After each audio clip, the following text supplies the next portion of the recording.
Today on Moviewallas, we talk about Rental Family, Wicked for Good, and Hamnet.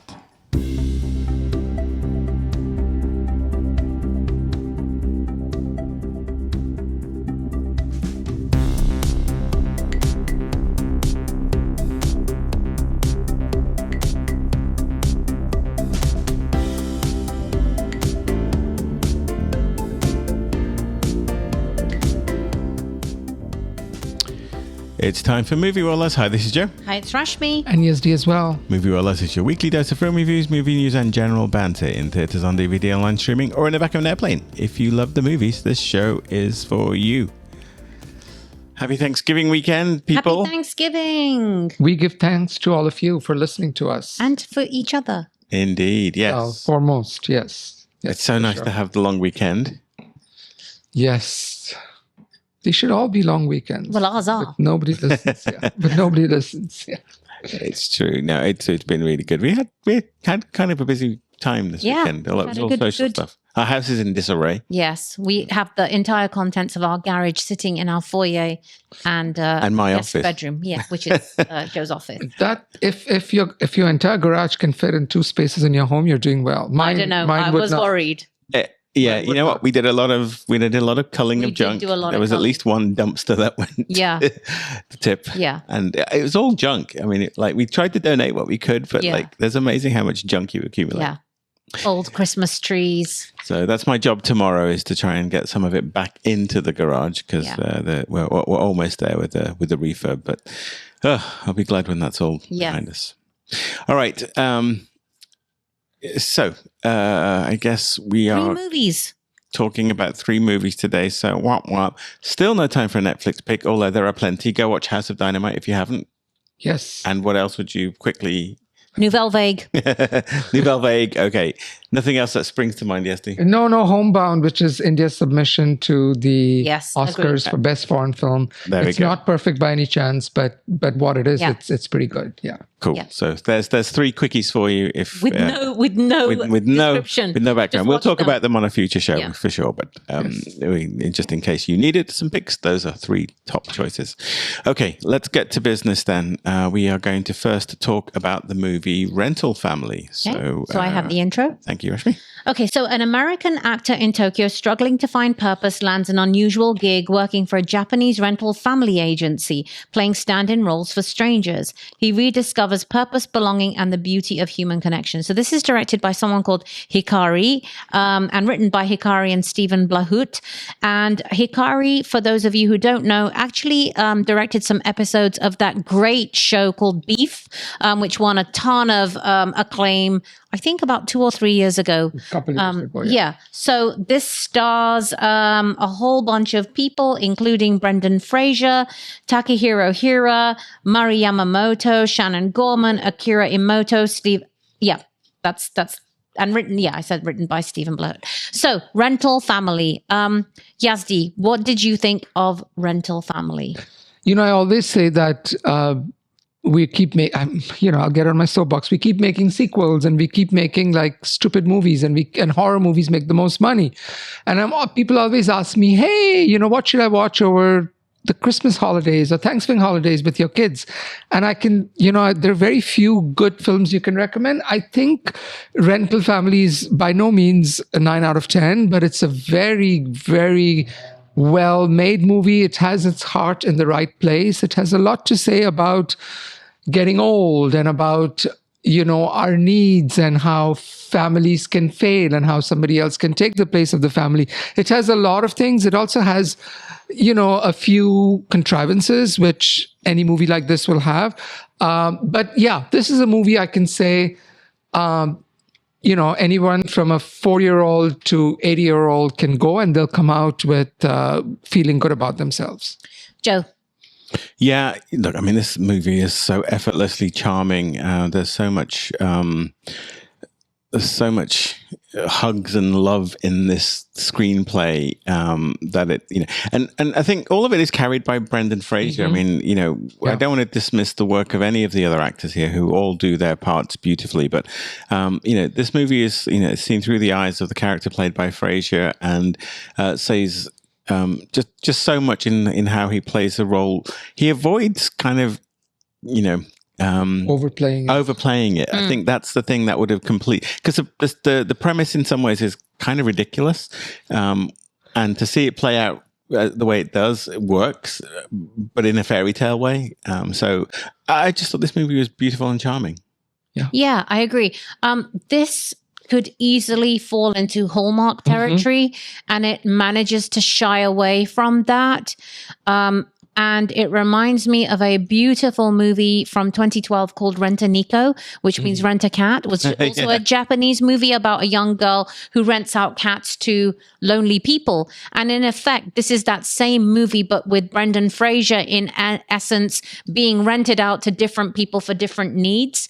And I was almost thinking there was going to be a more conspiratorial part of this, but it's played for charm, as you said, Joe, and pretty linear. Nothing too crazy happens. There is some reckoning, like a day of reckoning that happens in some ways, but it's well earned. And it's got equally, sober moments and pensive moments, and it's got some really funny moments too. And I want to go to that cat festival. There is a festival that's shown in the movie called the Monster Cat Festival, and I'm going there. I'm going to go there. Find out. Find out when it is. I would totally do that. Yeah. So very good. I really enjoyed this movie. I felt so happy when I came out of the cinema. I think the movie avoids a lot of landmines, like, you mentioned that the premise sounds, I don't know what word you used, absurd or ridiculous or whatever, but I was reading a news article, an article where Brendan Fraser and the director were being interviewed.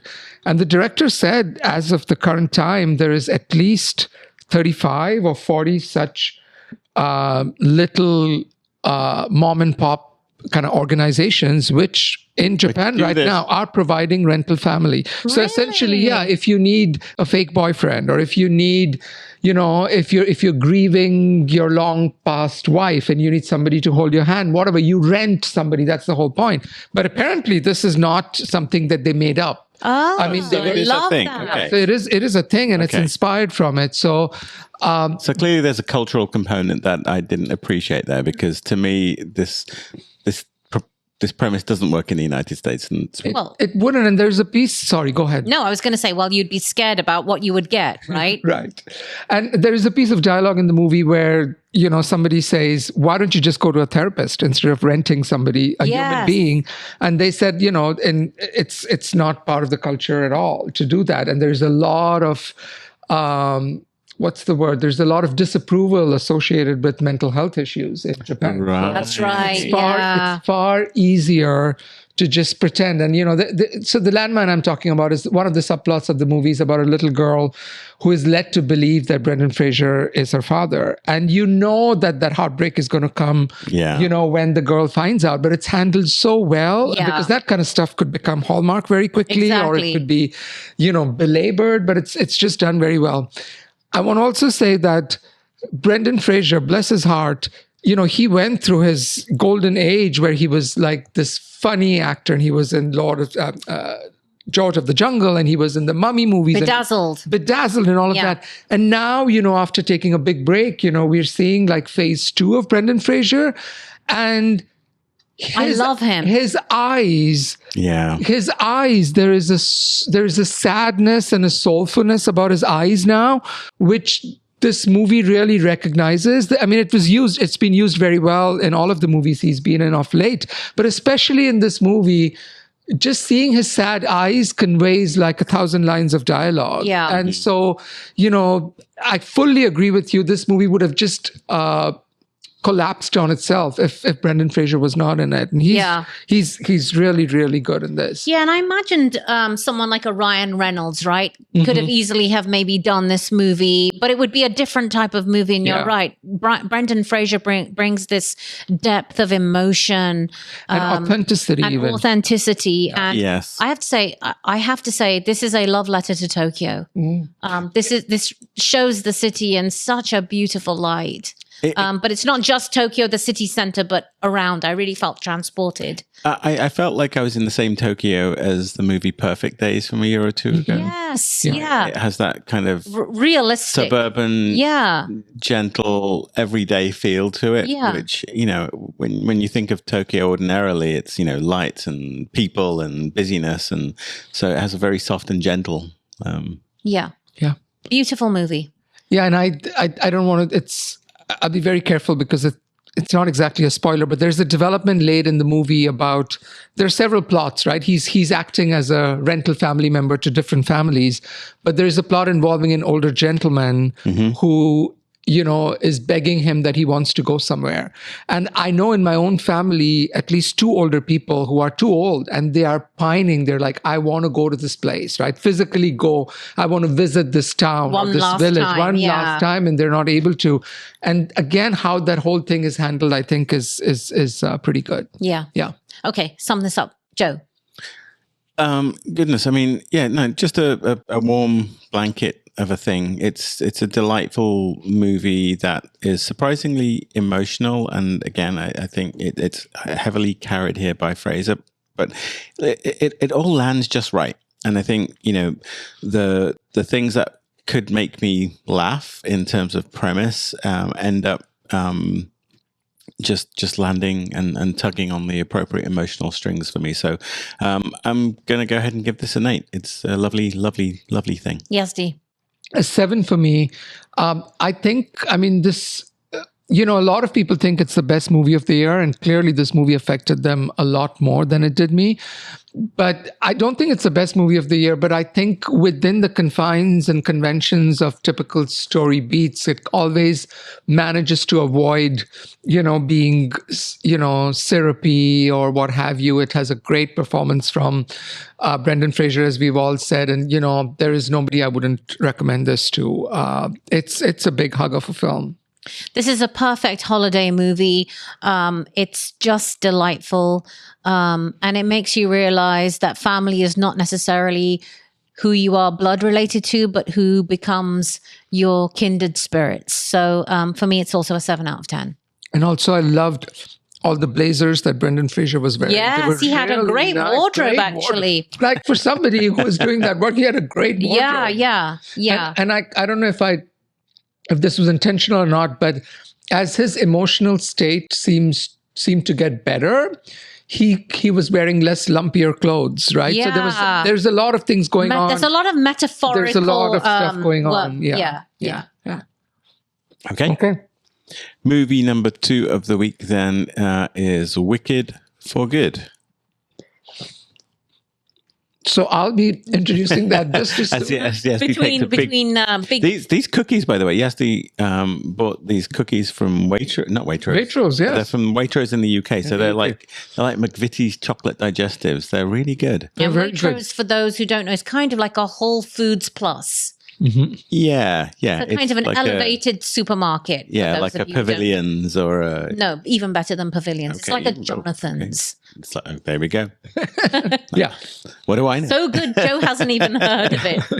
You need light? It's very good. Yeah, I'll turn the light on in just a second. As soon as I'm done introducing, what more is left to say about Wicked? This is the second part of the movie adaptation of the theater play, which was based on the book, which is in the Wizard of Oz universe, right? So there was the Wizard of Oz movie. Then there have been several movies which have been written. Several books which have been written. And then there was the Broadway musical, which was about 2.5 hours long. The, DreamWorks and I don't know, the studio which released it, they decided in their great wisdom to break it into 2 movies. The first movie was almost 3 hours long. This one is only 2 hours and 15 minutes long. But clearly they've put in a lot of filler material. This one also is directed by John M. Chu, who came to prominence as the director of Crazy Rich Asians. And this is the second outing. I was surprised to find that actually Wicked 1 and 2 were shot together, because originally it was going to be one film. My goodness. But the one or the 2-liner for the movie is Elphaba, the Wicked the future Wicked Witch of the West and her relationship with Glinda, the Good Witch of the North, is explored in the second part. It's the second of the two-part feature film adaptation of the Broadway musical. And, all the usual players are there. Of course, Cynthia Erivo and Ariana Grande play Elphaba and Glinda. Jeff Goldblum reprises his role as the Wonderful Wizard of Oz. Michelle Yeoh returns as Madame Morrible. And I believe that she has a bigger part in the second one. And then Jonathan Bailey, of course, is back as Fiero. And there's many other, Bowen Yang is there. Coleman Domingo, I believe, voices the Cowardly Lion. Great cast. But they had a screening for this in the middle of the afternoon, and I could not do it. I know, Rashmi, you were able to do it. Yes. So tell us. Yes. Just before we go there, can we recap what we all thought of the original Wicked from last year? Because I think that kind of plays in how this might... Didn't enjoy it. I liked it. I thought it was a spectacle, and it was very well staged. Yeah, no, I liked it in spite of itself. I think one of the things that I admired it. I wanted to love it, but I couldn't love it because I thought it was too long. And I think the original, I think the first movie did something clever in its marketing, which I don't think it made it clear to me, at least. So maybe I'm at fault, but it didn't make it clear to me that this was going to be part one of a two-part movie. So I thought the pacing was completely off for the whole entire movie's running time, primarily because I was expecting we all know where she ultimately ends up, right? This is a prequel. So I was expecting that transition to happen, and it was nowhere to be seen for most of the running time of the original one. So I struggled with it it was admirable, but I struggled with its length. I think. Yeah, and I think we all decided the production was amazing. It was a beautiful movie. And the costumes were amazing, and the songs were okay. So Rashmi, you saw this. In fact, I slept through the first screening that we did of Wicked. I actually slept through the movie and I didn't enjoy it. And I am a super fan of The Wizard of Oz. So just to put that out there. And none of us have seen the play, right? And I've seen the play. Yes. Joe and I hadn't seen the play. We haven't read the book. We've heard great things about that. So being a super fan of The Wizard of Oz, I did actually watch Wicked before I went to see Wicked for Good. So You rewatched it. I rewatched it and made sure I did watch it. And I was glad I did because it does seamlessly move from film number one, the ending of the first one, into the second one. I actually enjoyed Wicked for Good in terms of it was a much more concise story and there was a lot more happening. My criticism of the first one is not much happens in the time that we have. And Joe, you've made the point before that films 1 and 2 are longer than the actual Broadway show of it, right? They've made too much by 2 hours. So again, this story is too long. The problem I have overall with the whole Wicked story is that it's shoehorned a story that happens before The Wizard of Oz, but it doesn't quite make sense to shoehorn one into the other. It doesn't make sense. There are so many whole plot holes if you really start to examine Wicked versus The Wizard of Oz. Well, it's a contrived prequel. It's a very contrived, and that's what I'm saying. It's not consistent. It didn't exist before the original material. It didn't, exactly. It's very, very forced. Right. But if you're going to do that, then here was an opportunity to try and make the story a bit more seamless. And I think what 2 tries to do is it tries to make that continuity into The Wizard of Oz, because we do see the characters from The Wizard of Oz, but it doesn't make any sense.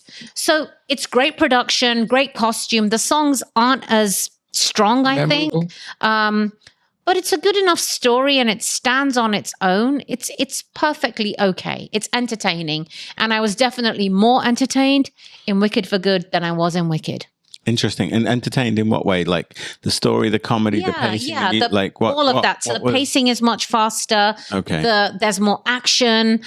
There's a lot more going on. There's a great scene with the wizard that takes place. But it just... I don't see the point of it. So I kind of struggle with why? Why have we got this? And I wish that they had done a much tighter Wicked, which was one movie versus Wicked and then Wicked for Good. Well, right now, as it stands, it's 5.5 hours of total movie. Wicked, Right. the first Wicked and the second one. Right. Because the first one was 2 hours and 45. The second one is 2 hours and 15. Yeah. And, it's generally, acknowledged that even with the Broadway play, the first half is way better than the second half. The Right. second half is where all the action happens and you Right. kind of rush through, the Right. conclusion. So it's a very curious thing that, they decided to do 2 separate movies, but it's paying off. They made a ton of movie with the first one, and this one is probably Money, going yeah. to be the big Thanksgiving money earner. Yeah. And I think if you love the first one, I'm not sure if you're going to love the second one. And I've heard all sorts of different feedback from people who have gone to see, someone like, I loved Wicked and then I hated the second one. And then there are people like me that didn't like the first one, but liked the second one. So I can't figure out what the pattern is here. Interestingly, if you read the tomatometer, critically, this one has struggled. It's Yes. 67%. Yeah. So that's not a bad score, but it's not. The other one was much higher. And then the audience loves this. But again, I think maybe there's a bit of superfan bombing because I think people do love this franchise. Yeah. So Yeah. I mean, it's, again, like I said, great production, great costume, great acting in terms of Cynthia Erivo and Ariana Grande. There's a lot more emotional heft in this one. There's interestingly a kind of like a fruity scene that people are walking out of because they, I don't know what's the rating on this one. It's not PG, right? I'm sure Is it, it's but there, PG. I've heard there's a little bit of, controversy around a little bit of fruitiness that's going on. okay. And it was uncalled for. You didn't need it in there, but they put it in. I was like very uncomfortable watching this fruity scene play out, which I'm generally uncomfortable with anyway in movies, but it didn't need it. It didn't need it at all. So Okay. Listen, here we are complaining that they stretched it out when they didn't need to, but it made $147 million Sure. so far. 147. I mean, the closest other movie is like 9 million. Nothing even came Yeah. close this weekend. So yeah. So it's the one that everyone's going to want to go and watch. Right. For me, it's good enough. I'll probably give it, I'll give it a 6 out of 10. Okay. Yeah. I mean, it's obvious John M. Chu, the director, he, that Crazy Rich Asians wasn't a flash in the pan. Right. He knows how to make good looking material. Yes. Right? Like Splendor. So be curious what he does next. Good stuff. All right. Let's move then to our final movie of the week. Gosh, we are hustling along today. That movie is Hamnet. And that's Hamnet. Hamnet is directed by Chloe Zhao and directed from Maggie O'Farrell's novel of some acclaim. I'm not familiar with the novel, but I think we were at a screening where I could hear people talking a lot about their love for the original material. So the movie stars Jessie Buckley as Agnes and Paul Mescal as William. Set in the late 16th century England, the story focuses on their family life and the events surrounding some trauma that they ultimately experienced. The narrative traces how loss affects their household and presents a speculative account of how the experience may have influenced the creation of Shakespeare's later work. The film uses historical setting, rhythms of daily life to build the world in which the family lived. What did you guys both think of Hamnet? So Hamnet... I think no other movie in 2025 has been coming on a greater waft of lauding and like, oh my God, this movie is going to devastate you. And this movie is like the best movie. And Steven Spielberg has, produced the movie and it's Chloe Zhao. And, so at least for me, the hype was breathless by the time I saw it. And I've always said that there is no bigger enemy of you're enjoying a movie An expectation. than expectation. If you have very high expectations. So I think, and the other thing also is I happen to know how Shakespeare's family life was and what eventually turned out. So How do you know? Because that's generally... I'm just thinking of those. And, so Hamnet, the fictional movie about Shakespeare and his wife and his kids is based on, Anne Hathaway or Agnes Hathaway, his wife and their kids. They had 3 kids. So what becomes the emotional high point of the movie, I already knew, so it did not devastate me as much. I think if somebody just goes in this clean, and I hope people go in this clean, it will be pretty it would be a really, moving experience for them. I think as I've thought about this movie since it ended, I've really grown to appreciate another aspect of the movie, which is very intentional, but it's about how when you face something truly horrible in life, how art can help you deal with that, and how different people grieve differently. And I think, obviously we know different people grieve differently, but I think this movie, of all the movies I've seen, really brings home the point about just because one person grieves a particular way and another person grieves differently, their grief is no different. And sometimes, we know that when a horrible tragedy happens, very often, the couple splits up. That it's a very high statistic that that marriages don't survive like a tragedy. And so this movie helps me understand why good meaning people can just not agree depending on how they grieve. So I don't want to make the movie sound very dark, because maybe it is dark towards the end, but it's very joyful and fun, and it's beautifully shot. The forest in which it starts is very verdant. But anyway, I guess that's my whole summarization for the whole movie. I'll shut up now. What did you guys think of it? I think I watched a different movie, Yazdi. Oh, okay. I thought this was insufferable. Oh, really? I think I slept through a lot of the movie. How can you sleep through this? Really? Yeah, it's a great acting vehicle for Paul Mescal and Jessie Buckley. They are incredible actors. It's beautiful costume. It's great production from, 18s, at the 1800s. But it's just insufferable. I couldn't find anything to hang on to. You hate Chloe Zhao, don't you? I think I must just have something a Chloe Zhao repellent in my brain. I don't know. I think she's a great sedative. It's a great sedative. She's a great sedative. It's only a 2-hour movie. It's 2 hours and 15 minutes. No, I think 5 I minutes. slept.